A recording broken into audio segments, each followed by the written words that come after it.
What if getting kicked off a flight wasn't just an inconvenience?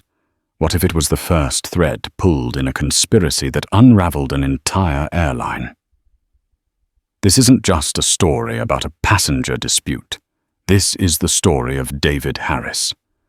A black man forced off a plane for a reason so secret, the airline suspended its whole network to hide it. But the truth has a way of coming out, and when it did, it unleashed a storm of karma so severe it grounded more than just planes. It shattered careers and exposed a rot that went to the very top. David Harris adjusted the knot on his silk tie, the city lights of Chicago sparkling like a carpet of scattered diamonds below. From his corner office on the 42nd floor of the Aon Center, the world seemed orderly, a place of logic and predictable outcomes. At 38, he had cultivated a life that mirrored this view, meticulously planned and flawlessly executed. He was a senior partner at a prestigious management consulting firm, a man who translated chaos into strategy for Fortune 500 companies. His world was one of data points, market trends, and shareholder value. It was a world he commanded with a quiet, unshakable confidence. He was a tall man with a presence that filled a room even when he was silent. His suits were custom-tailored, his shoes shined to a mirror finish, and his mind, his most valuable asset, was always several steps ahead. David had learned early on that to be a black man in his field, he had to be more than just good. He had to be undeniable. He had to be shorter, sharper, and more composed than everyone else. And he was. Tonight he was flying to New York for a pivotal meeting, the culmination of a 6-month project that would redefine the supply chain for a major pharmaceutical giant. It was a career-making deal, and David had poured everything into it. The flight was a red-eye on Ascend Air, a boutique airline that promised a premium experience for business travelers. He'd flown with them a dozen times. They were reliable, comfortable, and discreet. His assistant, a hyper-efficient young woman named Chloe, had already checked him in. All he had to do was get to O'Hare Breeze through security with his global entry and settle into his business class seat. He grabbed his leather briefcase, the weight of his laptop, and the meticulously organized files, a familiar comfort. He gave his office one last look, the clean lines and minimalist art, a reflection of his own tastes, and headed for the elevator. The ride down was smooth, the city ascending in the glass walls as he descended. He thought of his wife, Sarah, and their 2 young children, probably asleep by now in their suburban home. He'd called them before leaving the office, their nightly ritual.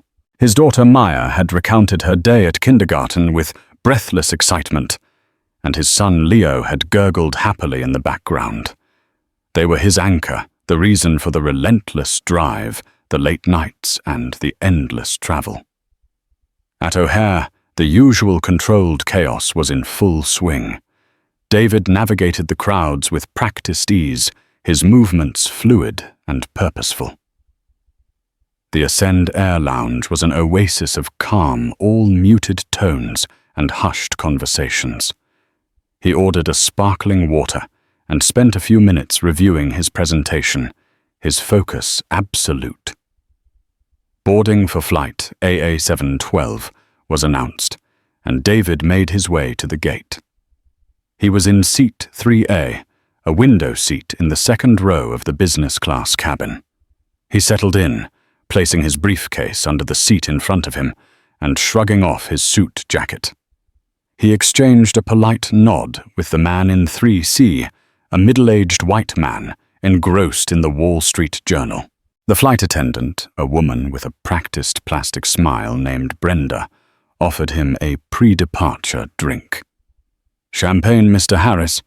Just water, thank you," David replied, his voice calm and even. He watched as the remaining passengers boarded a mix of business travelers and well-heeled tourists. Everything was routine, normal, exactly as it should be. The cabin doors closed with a soft thud. The safety demonstration began, and David leaned his head back, closing his eyes for a moment. He was already in New York in his mind, walking through the presentation, anticipating questions, preparing his rebuttals. As the plane began its slow taxi to the runway, a different flight attendant approached his seat. This one was older, with a stern face and a severe haircut. Her name tag read, Margaret. "Mr. Harris," she said, her voice sharp, cutting through the low hum of the cabin. David opened his eyes. "Yes, I need you to come with me," she said, not as a request, but as a command. David's brow furrowed in confusion. "Is there a problem? We need you to deplane."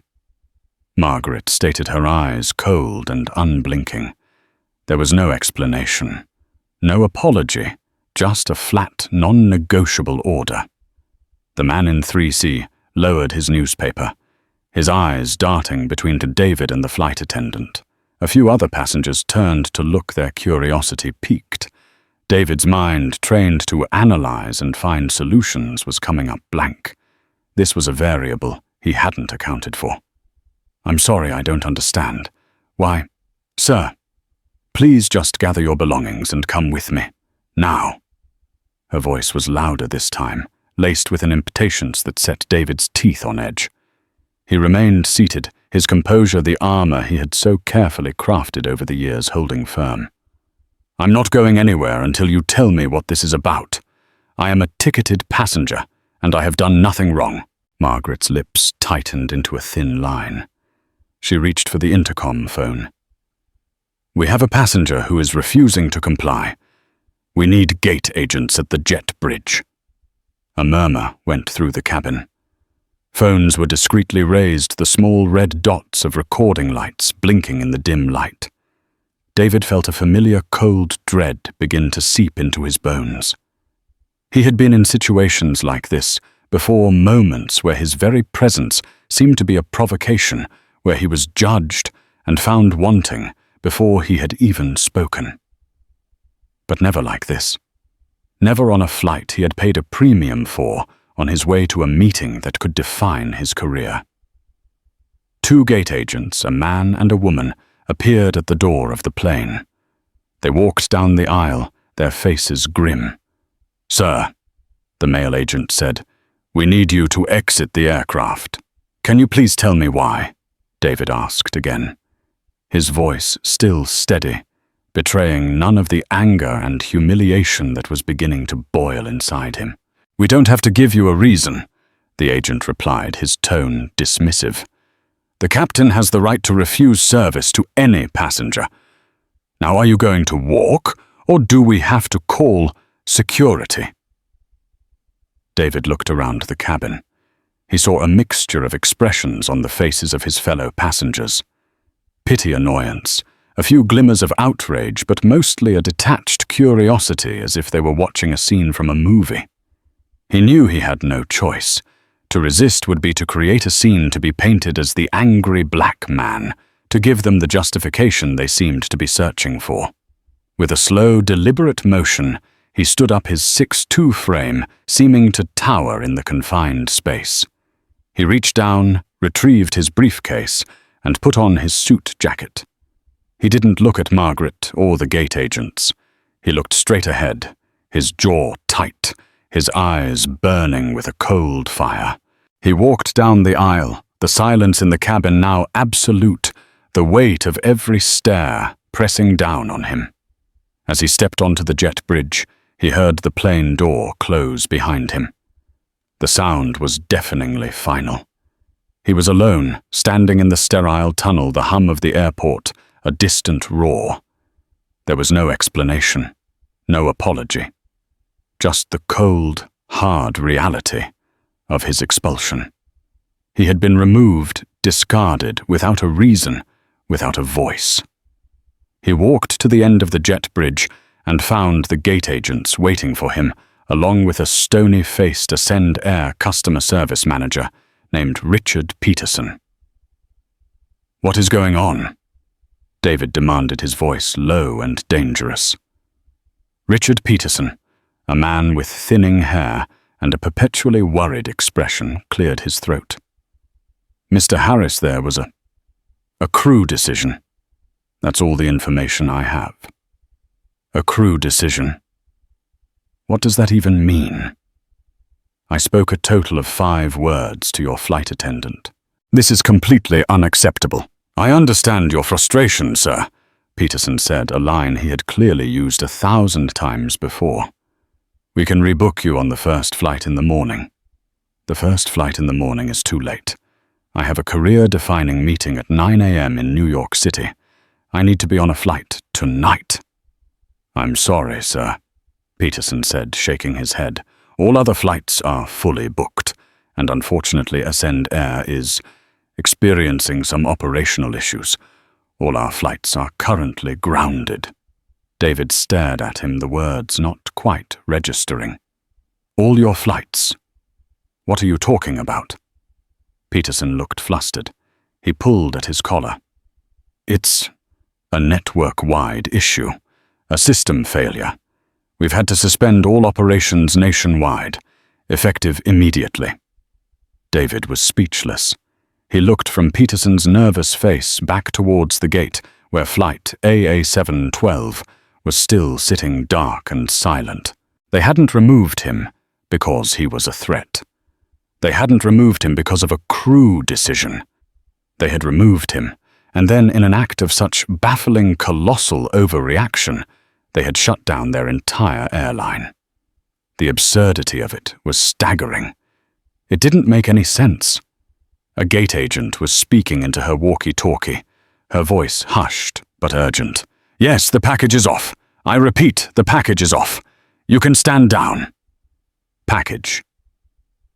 The word hit David like a physical blow. They weren't talking about a passenger. They were talking about cargo. About an object. He looked back at Peterson, whose face had gone pale. The pieces were starting to click into place, not forming a clear picture, but a terrifying, shadowy outline. This wasn't a random act of discrimination. This wasn't a simple overbooking or a flight attendant on a power trip. This was something else entirely. Something bigger. Something that had been planned, and for some reason, he couldn't possibly fathom he was at the very center of it. The news hit the wires just before midnight. Ascend Air Ground's entire fleet in unprecedented move. Financial news outlets, aviation blogs, and major news networks scrambled to make sense of it. The airline's official statement was a masterpiece of corporate obfuscation, due to a critical and unforeseen systemic failure impacting our operational integrity. Ascend Air has made the difficult decision to temporarily suspend all flight operations nationwide.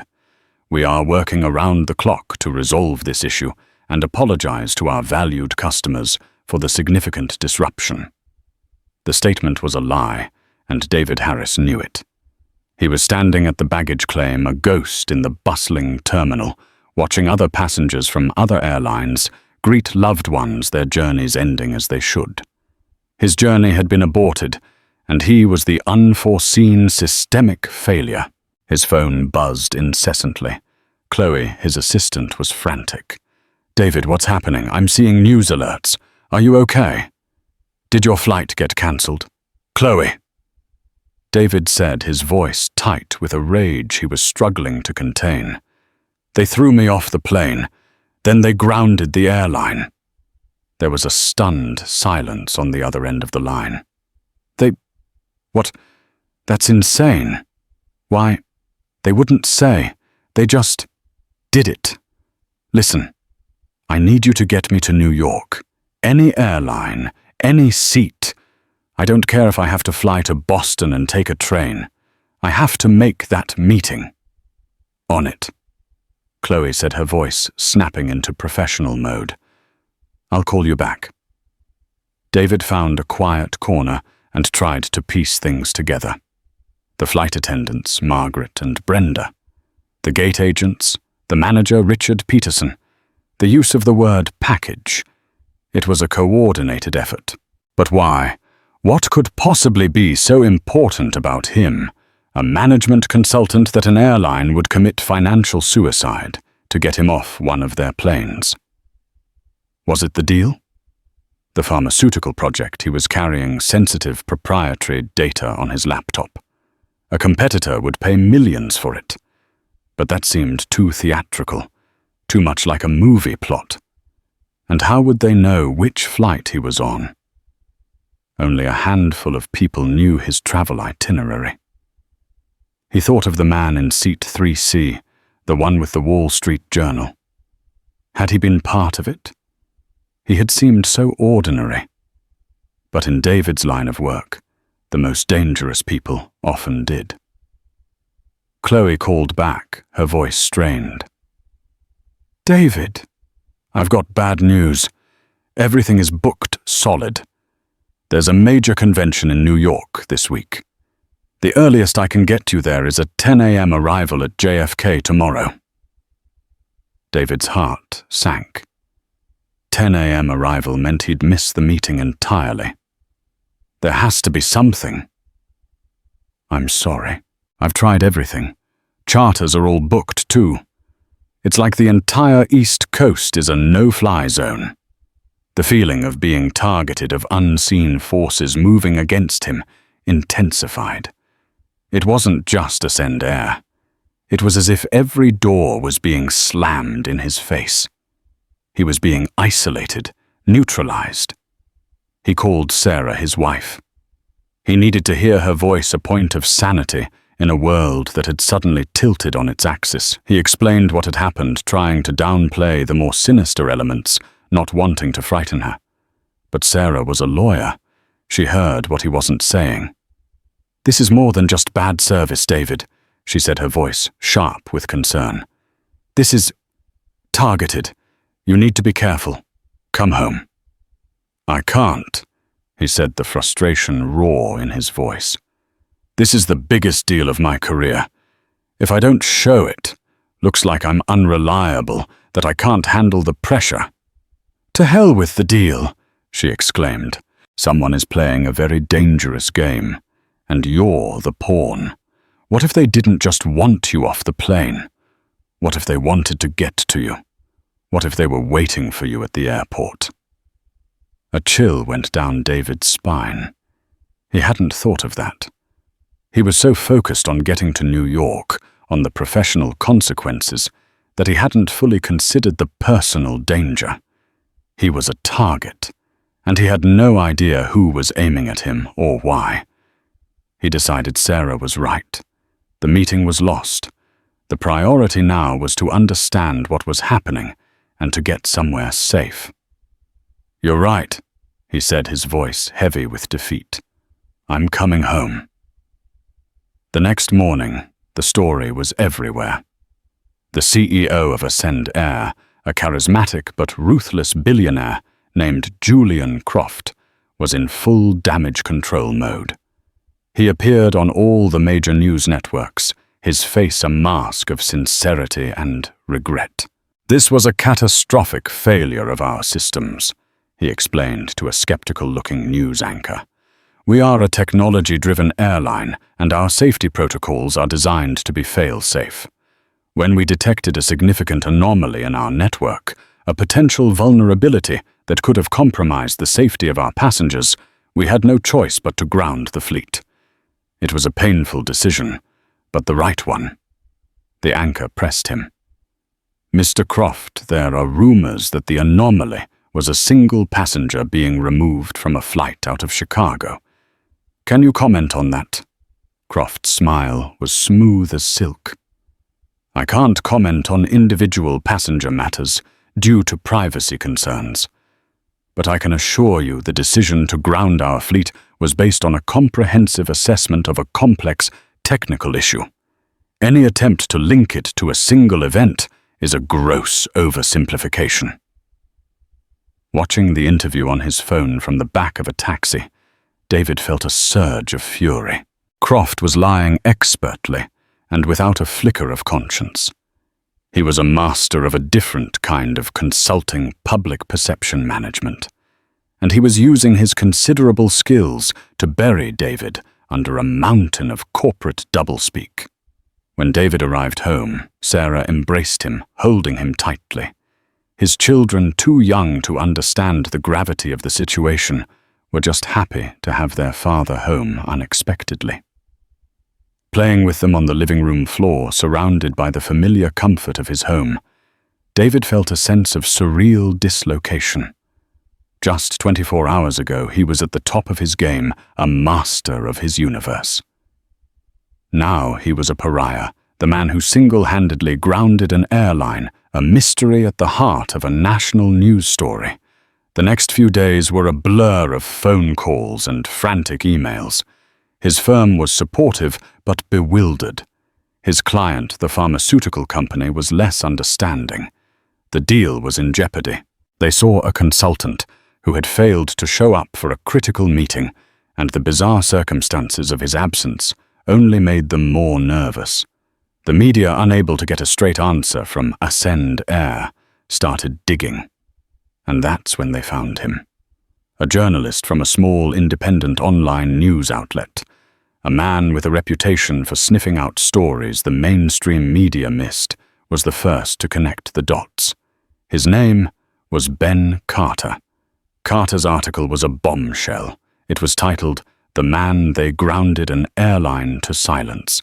It detailed David's career, his impeccable reputation, and the events of that night at O'Hare. Carter had found other passengers from flight AA712, and some of them speaking anonymously, confirmed David's account. They described the cold efficiency of his removal, the lack of explanation, the chilling use of the word package. The article went viral. David's name and face were suddenly everywhere. He was no longer an anonymous consultant. He was a symbol of corporate overreach, of racial profiling, of a system that could chew up and spit out an individual without a second thought. Ascend Air's carefully constructed narrative began to crumble. The story of a systemic failure no longer held water. The public was outraged. How could one man, a respected professional with no criminal record, be treated this way? What could he possibly have done to warrant such an extreme reaction? The pressure on Julian Croft and Ascend Air became immense. The airline stock was in freefall. Passengers were cancelling future bookings in droves. The company was hemorrhaging money and goodwill. Croft, realizing his initial strategy had backfired, decided to double down. Ascend Air's legal team, led by a notoriously aggressive lawyer named Victoria Vance, went on the offensive. They released a statement implying that David Harris was not the victim he claimed to be. While we cannot disclose the specific details, the statement read, "We can confirm that the removal of Mr. David Harris from flight AA712 was necessitated by credible information received concerning a potential security risk. Our crew acted in accordance with federal law and our own stringent safety protocols. The subsequent grounding of our fleet, while disruptive, was a prudent measure taken in an abundance of caution until the full nature of the threat could be assessed." It was a declaration of war. They were painting him as a potential terrorist. They were using the color of his skin, the fear and prejudice that still simmered beneath the surface of American society, as a weapon against him. They were trying to destroy his reputation, his career, his life. David, sitting in his lawyer's office with Sarah by his side, read the statement and felt a cold, hard resolve settle over him. They had picked a fight with the wrong man. He had spent his entire life being underestimated, of having to prove his worth in a world that was predisposed to see him as less than. He had always met those challenges with quiet dignity and superior performance. But this was different. This wasn't about being better. This was about fighting back. They had tried to make him a package, a problem to be removed. Now he would become the systemic failure. They couldn't ignore the man who would bring their whole corrupt enterprise crashing to the ground. Ben Carter wasn't a typical journalist. He operated out of a cluttered apartment that smelled of stale coffee and old books, his only staff a half-dead plant and a temperamental cat. But he had a knack for seeing the patterns others missed, for pulling on the loose threads that unraveled entire tapestries of deceit. The Ascend Air story was the biggest thread he'd ever found. He read Victoria Vance's statement and snorted in derision. Credible information concerning a potential security risk. It was the oldest trick in the book. Vague, ominous, and impossible to disprove without access to the information, which they would of course claim was classified. It was designed to intimidate to silence, to make David Harris radioactive. But Carter didn't intimidate easily. He started digging into Ascend Air, into Julian Croft, and into the flight crew of AA-712.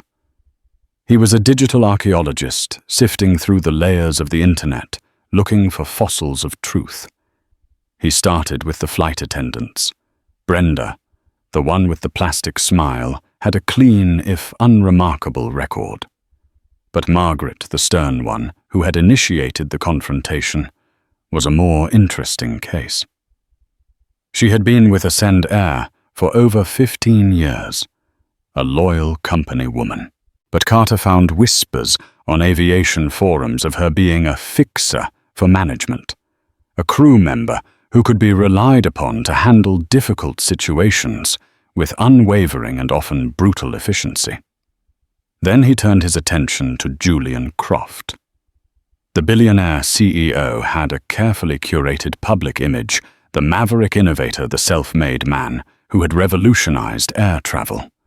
But Carter found a different story in the financial records, a history of hostile takeovers, of ruthless cost-cutting of deals that left a trail of ruined partners and shuttered businesses. Croft wasn't an innovator. He was a predator. Carter's investigation was a slow, painstaking process. He spent his days making phone calls that were never returned, sending emails that were ignored, and staring at his computer screen until his eyes burned. He was looking for a connection, a motive that went beyond simple racial profiling. The grounding of the airline was too extreme, too costly. It was like using a sledgehammer to crack a nut. There had to be more to it. The breakthrough came from an anonymous source, an email that appeared in his inbox late one night. The sender identified themselves only as Icarus. "You're looking in the right place," the email read, "but at the wrong man. Harris isn't the target. He's the message." The email contained a single attachment, a heavily redacted document. It was an internal Ascend Air security report. Most of it was blacked out, but Carter could make out a few key phrases: Project Nightingale, competitive intelligence, and asset extraction. And at the bottom of the page, one name that hadn't been redacted: Arthur Kensington. Carter's heart began to race. He knew that name. Arthur Kensington was the CEO of a rival airline, Apex Global, a legacy carrier that had been losing market share to Ascend Air for years.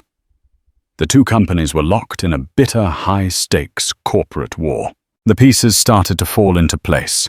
This wasn't about David Harris. This was about Arthur Kensington. But how did David fit in? Carter started digging into Kensington.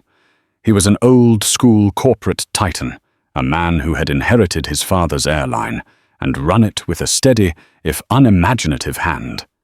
He was everything Julian Croft was not: traditional conservative and deeply risk-averse. Then Carter found the connection.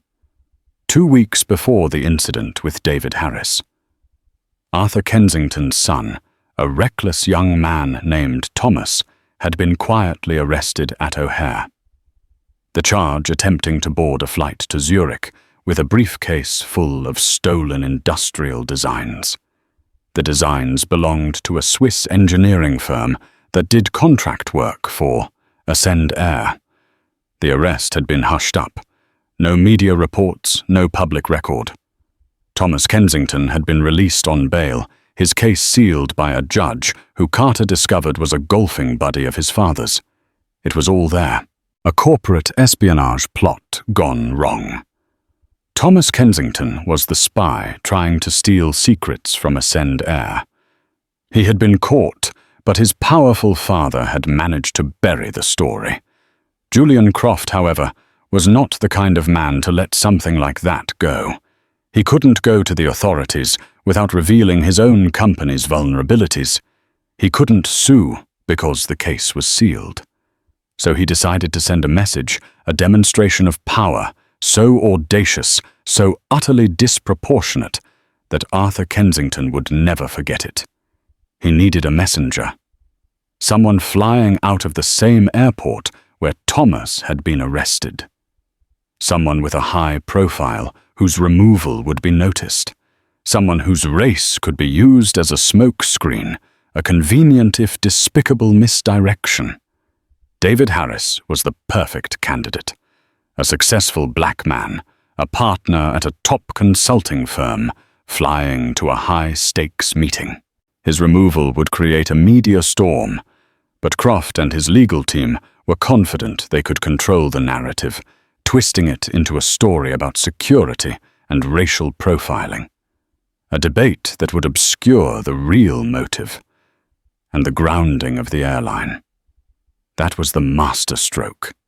It was a show of force, a display of almost psychopathic control. Croft was saying to Kensington, "I can find your spies, I can identify your assets, and I can ground my entire multi-billion-dollar company just to prove a point. I can take a bigger loss than you can imagine just to watch you squirm. What do you think I can do to you, David?" Harris wasn't the target. He was the weapon. His humiliation, his public ordeal, the destruction of his reputation. It was all just collateral damage in a war between two ruthless billionaires. Carter felt a wave of nausea. The sheer cynicism of it, the cold, calculating cruelty was breathtaking. He now had the story. A story of corporate intrigue, of power and corruption. A story that would blow the lid off the carefully constructed lies of Ascend Air. He wrote the article in a white-hot fury, his fingers flying across the keyboard. He laid out the timeline, the evidence, the connections. He exposed the hushed-up arrest of Thomas Kensington, the role of the judge, the bitter rivalry between Croft and Kensington. He painted a portrait of Julian Croft as a corporate sociopath, a man willing to sacrifice an innocent person's life and livelihood to settle a score. He published the article under the headline, "The Collateral Damage of a Corporate War, the Real Reason Ascend Air Grounded Itself." The effect was instantaneous and explosive. The story was picked up by every major news outlet in the world. The narrative shifted overnight. It was no longer about David Harris, the potential security risk. It was about Julian Croft, the manipulative puppet master. The board of Ascend Air, who had been kept in the dark about Croft's real motives, was thrown into a panic. Shareholders were in open revolt. The FBI, which had been passively monitoring the situation, announced a formal investigation into Ascend Air for market manipulation and obstruction of justice. For David Harris, reading the article was a moment of profound and terrifying clarity. The randomness that had haunted him was gone, replaced by the chilling logic of corporate warfare. He had been a pawn, a disposable piece in a game he didn't even know he was playing. The anger he felt was immense, but it was now focused, sharpened to a razor's edge. He looked at his wife, Sarah, her face pale as she read the story on her tablet. "They used me," he said, his voice barely a whisper. They used my face, my race, everything about me to send a message. Sarah reached out and took his hand. They did, she said, her voice filled with a lawyer's steel. And now we're going to send a message back. The fallout from Ben Carter's article was not just a storm. It was a tsunami. It crashed over Ascend Air, sweeping away the foundations of lies Julian Croft had so carefully constructed. The public, once divided, was now united in its condemnation. The story had all the elements of a great American drama: power, greed, corruption, and an innocent man caught in the crossfire. The first domino to fall was Victoria Vance. Her strategy of painting David Harris as a security threat now looked not just cynical, but criminally malicious. She was fired by Ascend Air's panicked board and faced an ethics investigation by the Bar Association. Her career, built on a reputation for ruthless aggression, was in ruins. She had tied her fortunes to a sociopath, and now she was sinking with him. Next was Richard Peterson, the customer service manager at O'Hare. Subpoenaed by the FBI, he cracked under the pressure. In a tearful deposition, he confessed that he had been ordered by Croft's office to stonewall David Harris and to feed the media the systemic failure story. He provided emails and text messages that corroborated his account, creating a direct link between the CEO's office and the cover-up. Margaret, the flight attendant, proved a tougher nut to crack. A true company loyalist, she initially refused to cooperate. But when the FBI presented her with evidence that she had received a significant bonus the day after the incident, a performance incentive personally authorized by Croft, her resolve crumbled. She admitted her role in escalating the situation, in creating the pretext for David's removal. With the walls closing and Julian Croft's arrogance finally gave way to desperation. He tried to flee the country on his private jet, but federal agents were waiting for him at the airport. The image of the billionaire CEO, the master of the universe, being led away in handcuffs, became the defining photo of the scandal. But the karma cascade didn't stop with Ascend Air. It rolled on towards its next target, Arthur Kensington. The revelation of his son's hushed-up arrest and his own role in covering it up sent shockwaves through the corporate world. The board of Apex Global, a company that prided itself on its century-old reputation for integrity, was appalled. Kensington was forced to resign in disgrace, his legacy tarnished forever. His son Thomas, no longer protected by his father's influence, was rearrested, his case unsealed. He was facing serious federal charges. The two airlines, once bitter rivals, were now united in their ruin. Ascend Air filed for bankruptcy, its brand irrevocably toxic.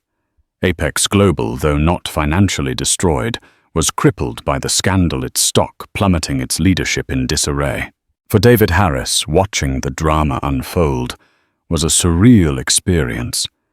He had gone from being the villain of the story to its moral center. He was inundated with offers, book deals, movie rights, lucrative speaking engagements. He turned them all down. He wasn't interested in fame or profiting from his ordeal. He wanted something more. He wanted justice. With Sarah as his lead counsel, he filed a massive civil lawsuit against Julian Croft, Arthur Kensington, and both airlines. The suit was not just for damages, for the harm done to his reputation and career. It was a class action suit representing every passenger, every employee, every shareholder who had been affected by the actions of these two men. The lawsuit was a legal masterpiece. Sarah argued that this was not just a case of one man being wronged. It was a case of corporate terrorism, of powerful individuals using their companies as weapons with no regard for the human cost. She argued that the corporate veil the legal shield that protects executives from personal liability, should be pierced when their actions were so egregiously harmful and undertaken in bad faith. The case went to trial, and it was a media spectacle. David was the star witness. On the stand, he was the embodiment of everything Croft and Kensington were not composed, articulate and unflinchingly honest. He recounted the events of that night not with anger, but with a quiet, dignified sorrow that was more powerful than any outburst. He spoke of the humiliation, the fear, and the profound sense of injustice. "They didn't just take me off a plane," he told the jury, his voice resonating through the silent courtroom. "They tried to take away my identity. They tried to turn me into a caricature, the angry black man, the security threat. They did this because they thought they could, because they thought I was disposable, because they saw my skin color as a tool they could use for their own cynical purposes. They were wrong." The jury's verdict was swift and unanimous. They found in favor of David and the class he represented. And the damages they awarded were historic, a figure so large it sent a shockwave through every boardroom in America.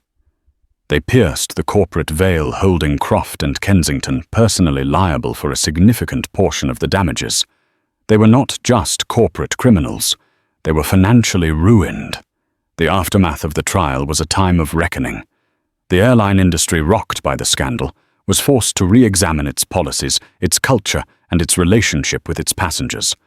The crew discretion clause, so often used as a catch-all justification for discriminatory behavior, came under intense scrutiny. New regulations were passed requiring airlines to provide specific documented reasons for removing a passenger from a flight. For David Harris, life slowly returned to a semblance of normality. But he was a changed man. The consulting world, with its focus on profit and loss, no longer held the same appeal. He had seen firsthand how the systems he had once mastered could be twisted and used for evil. He and Sarah used a portion of the settlement money to establish a foundation, the Harris Foundation, for corporate accountability.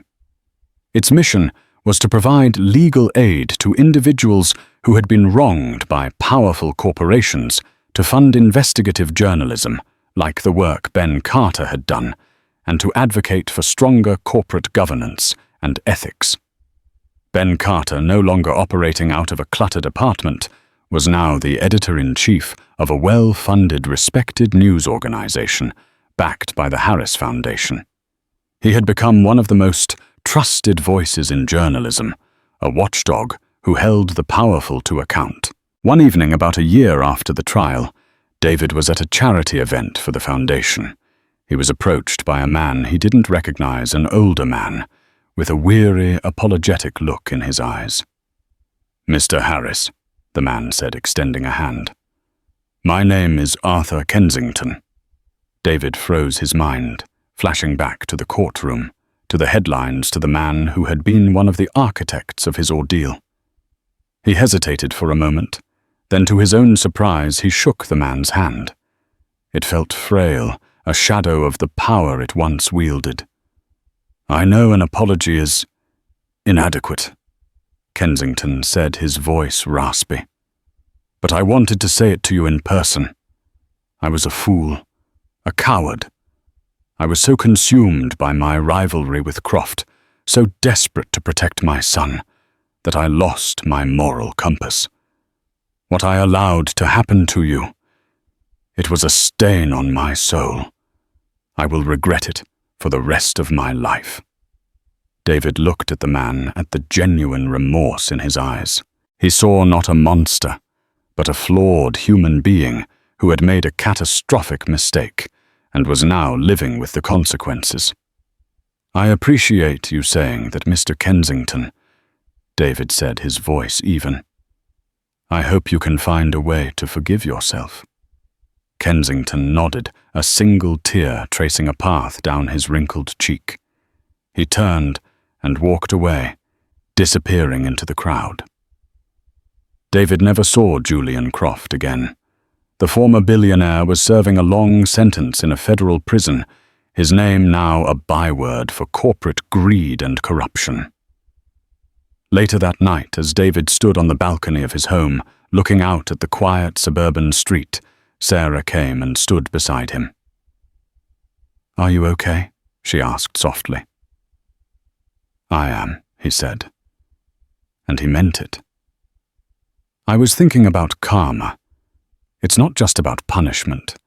It's about balance, about the universe righting itself."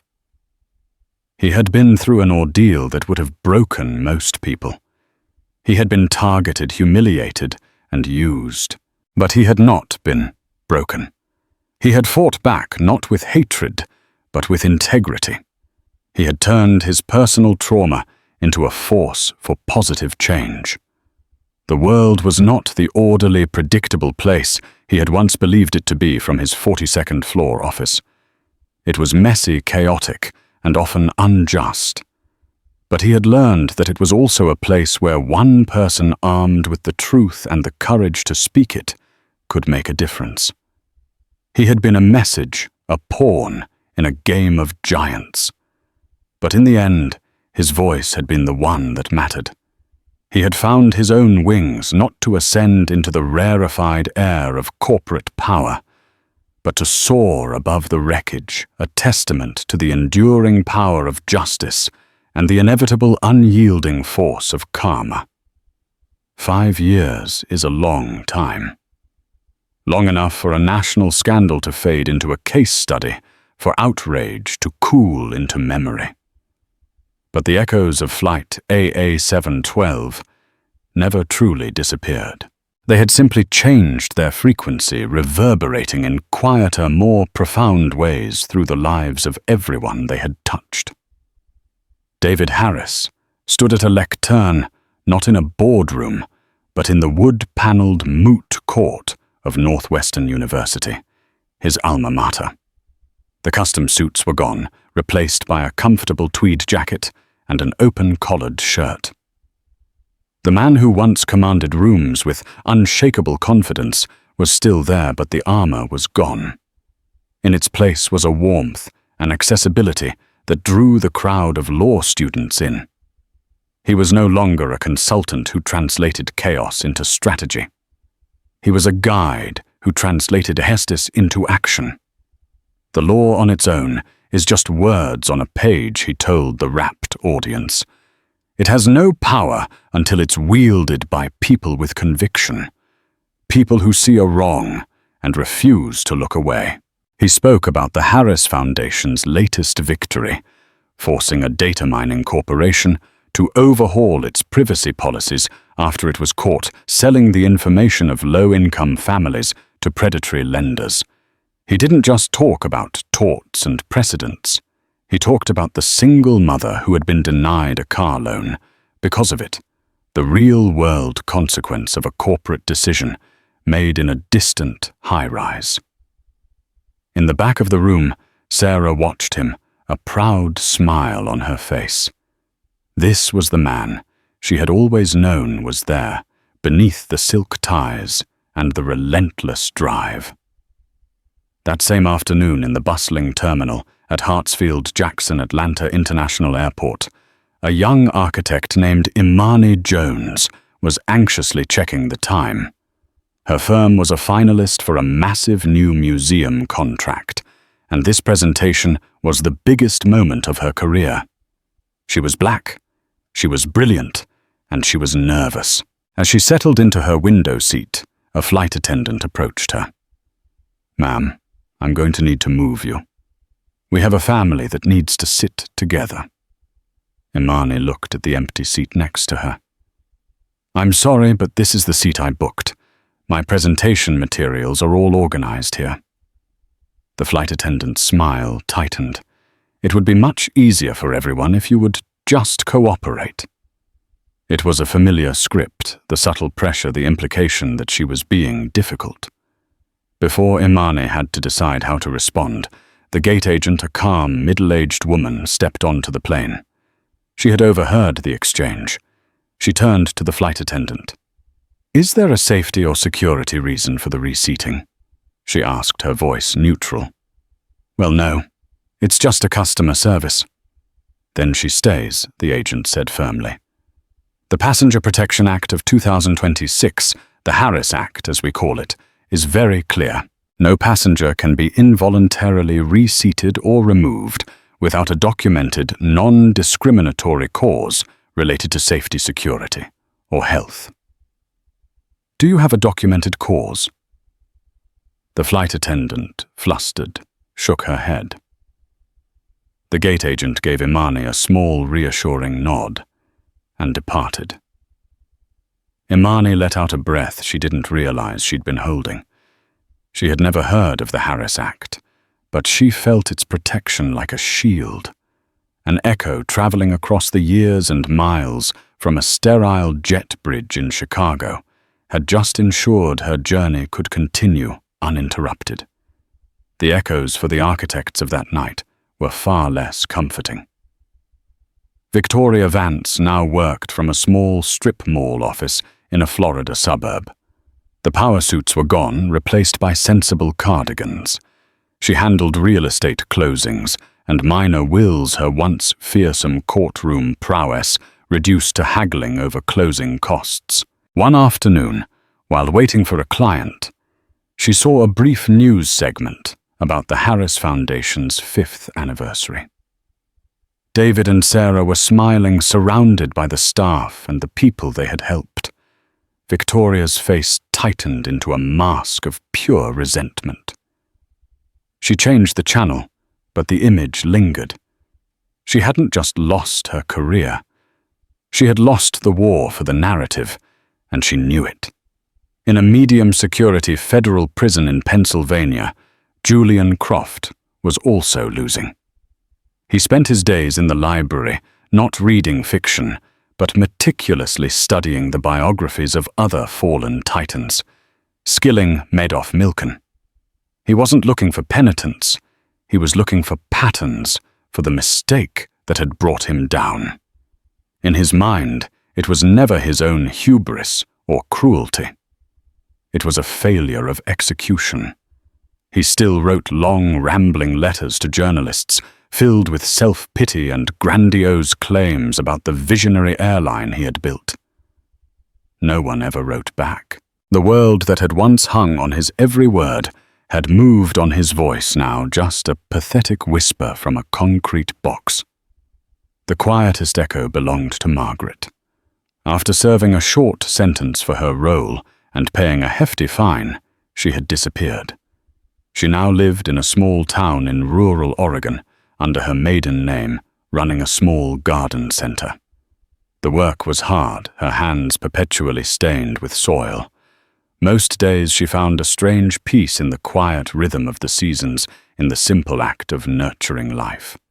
But sometimes a customer would give her a long look, a flicker of recognition in their eyes. "Don't I know you from somewhere?" they would ask. Each time Margaret would flinch, as if struck. "I don't think so," she'd mutter, retreating into the humid warmth of the greenhouse, the ghosts of Flight AA712 forever at her heels. She had her anonymity, but she would never have absolution.